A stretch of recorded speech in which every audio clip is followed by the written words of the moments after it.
All right, hello wine drinking people getting in shape for the wine drinking Olympics here at the Wine Watch.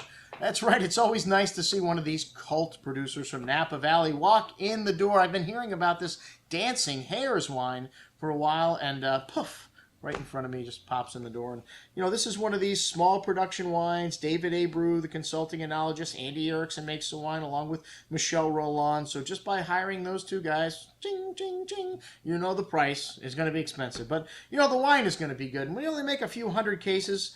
1,500 cases of the Mad Hatter, which is the second wine, and then 500 to 600 cases of the Dancing Hare.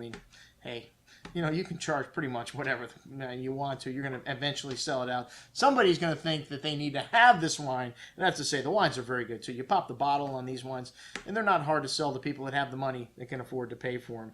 Anyways, the first one, the Mad Hatter, is 50% Merlot, Cabernet Franc, Petit Verdot, also in the blend. It's the second label, as I mentioned before. Make about 1,500 cases of this wine. The vineyard was planted in 98 and 99, split to Cabernet Sauvignon, Merlot, Cabernet Franc, and Petit Verdot. And the Merlot for this wine actually comes from the Hudson Vineyard and some other of their neighbors. And this wine's got a dark cherry and plum-like fruit on the nose with notes of chocolate, cigar box spice, dark earth, mineral. First vintage of the Adder was 2005.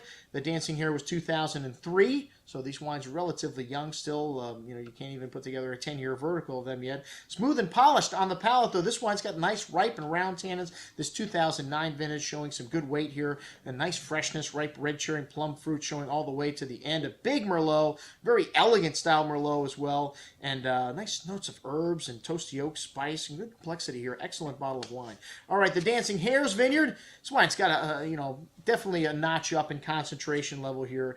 The vineyard is halfway between Calistoga and St. Helena on the Silverado Trail. Good amount of terroir showing through on this wine. Some black currant and cassis berry fruit, the toasty oak spice, cinnamon, clove, sweet tobacco. 59% Cabernet Sauvignon, 14% Cabernet Franc, 20% Merlot, and the rest Petit Verdot. And this is a very long growing season, a mild growing season of 3 consecutive cool vintages, which 09 was the warmest of those. Very rich and concentrated on the palate. This wine's showing a host of dark cherry liqueur and cassis fruit, a lot of toasty oak spice, dark chocolate, soy, Asian spice, really exotic and lovely richness on this wine. Definitely one of the top level Cabernet Sauvignons made in Napa today. Just, you're going to pay for it, buddy. I'm your host, Andrew Lampasoni, signing off for the Wine Watch, saying remember, always drink the good stuff first.